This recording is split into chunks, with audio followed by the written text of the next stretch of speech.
Hey friends, today we continue our tour of the Skid Row area of Los Angeles, which is in between Little Tokyo and Skid Row in Los Angeles. And we're going to take a look at some of the trees that Katherine and her colleagues have planted. What do you think of the hat, huh? Kind of dorky, but it works. All right, enjoy. Okay, Katherine. I remember this was part of the project that I worked on 3 years ago too. I didn't plant, but I remember you were planting that same day. Yes, these trees were planted in 2011. Okay. Yeah. So this right here is a jacaranda tree. A jacaranda. It is, but you know, we didn't plant jacaranda trees in 2011. We planted Australian willow trees and like the one we just saw. Yeah, and Japanese cherry blossom trees. However, Japanese cherry blossom trees, it turns out, aren't really happy in drought conditions, which we've had. We sure in have. Los Angeles. And so some of them have died, unfortunately, and they had to be replaced, such as this one, which is now a jacaranda, which is more amenable to the very hot weather we have in Southern California. But live and learn, I didn't know. And the reason we planted the cherry trees is an important reason. It's a cultural reason because we're close to Little Tokyo. Right. And this is a temple, Japanese temple. And they had requested cherry blossom trees. And so planting trees in a neighborhood, it's important that you learn about what the neighborhood wants. And sometimes they want specific trees. So there was a cultural reason to plant the cherry blossom trees. We still have a few. But a lot of some made it, but yeah. They do get some water, yes? Yes, part of the organization that I co-founded, Industrial District Green, one of the things we realized is that maintenance is so important and often forgotten, and the city of Los Angeles does not provide any money to maintain trees, to water trees, is what I'm talking about. Okay. So how we do is when we get funding or raise money to plant trees, we make sure that watering funding is also built into planting a tree. Wow, a lot to think about. And you just have to learn as you go along, right? Yes. So this is one of the cherry blossom trees that we planted.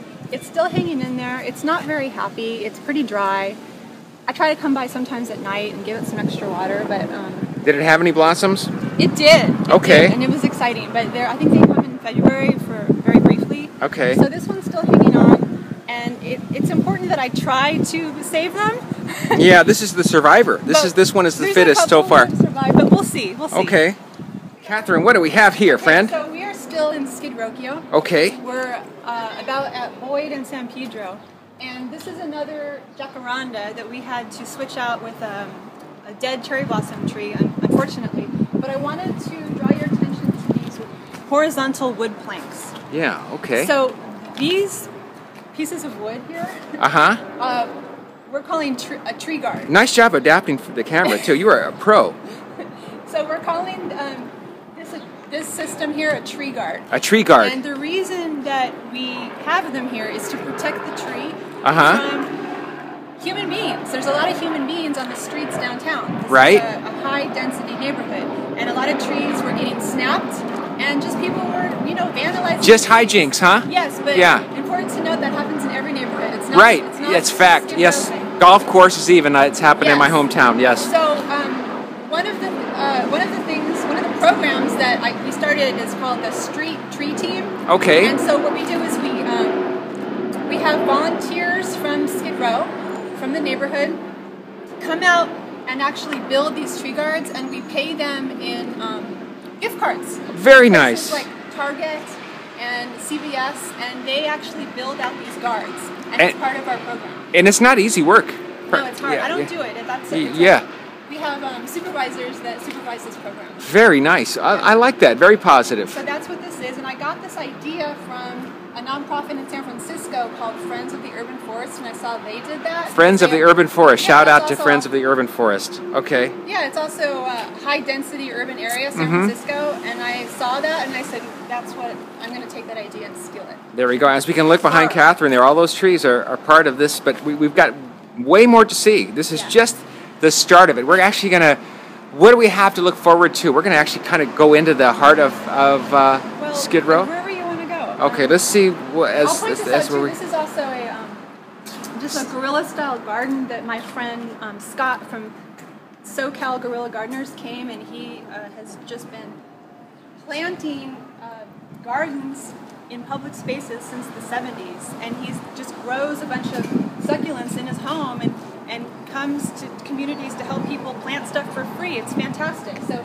he came in and put this all in for free. It's been growing a few years now. This isn't part of my nonprofit, but it just, beautified the neighborhood. You know what I learned about succulents? This is so cool, that at night they continue to give off oxygen and take in carbon dioxide, whereas most greens, the average green plant will at night do just the opposite, take in oxygen and let out carbon dioxide.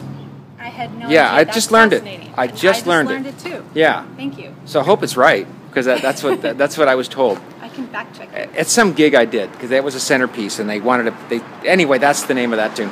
Now, another thing, though, is bureaucracy.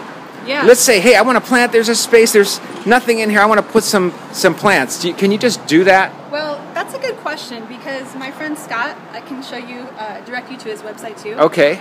Direct us to it right now. I will. It's actually very interesting. Okay. What he does is technically called guerrilla gardening, which means you just go for it. Okay. And often sometimes in the dead of night, in a public space, and you don't ask.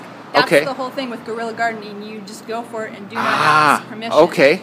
But in a public space that's being neglected already. Sure. So the thought is, well, the city, whatever city, is neglecting the space. We're going to go in there and beautify it on our own. Uh-huh. The thing with me is me coming and moving into Skid Row and not really understanding how all this bureaucracy worked. I want to be extra careful and doing things the right way. Mm-hmm. And so I reached out to Scott, and he said, that's how we do it. And I said, I'm nervous about doing that. I want to ask. And he's like, no, we don't ask. And I was like, I want to ask. And he goes, for you, we will, because it's Skid Row. Okay, so great. We asked the property owner. And technically, because this is not public property, it's private. It's not really a true guerrilla-style gardening. But it is in Skid Row, or Skid Row, right. And we have beautified a space. And it would have just been dirt. It would have been dirt. Yeah. It was dirt. And trash and stuff. In trash. Yeah. Yes. Okay, great. We love Guerrilla Gardens. Yes. Does that answer your question? Yes, it does. Thank you. Okay, here's another Guerrilla Garden. I know that one needs some. I haven't. See, people go back there and drink. You can see the Pabst Blue Ribbon. But there is still some greenery amongst it used to amongst be the trash and needles. Okay. Yeah. That's the Escondido, by the way, that we. Escondido. We should figure out how to say this. I think it's the Escondido. Yeah, Escondido means hideout. Yeah. But you can see that's all the sign there is there. Yeah. Whatever you see at night is lit up. But seriously, it's good burgers though. It's rated one of the best burgers downtown. Yes. Our Red's reading. Okay, that's it for today. But we have much more coming up. We're going to continue our little tour of the Skid Row area. Even get into Skid Row a little bit. And actually talk about some of the issues of the people who live in the area. You're going to want to continue watching this series. Really glad you watched this one, and we'll catch you next time. Until then, be cool, everybody.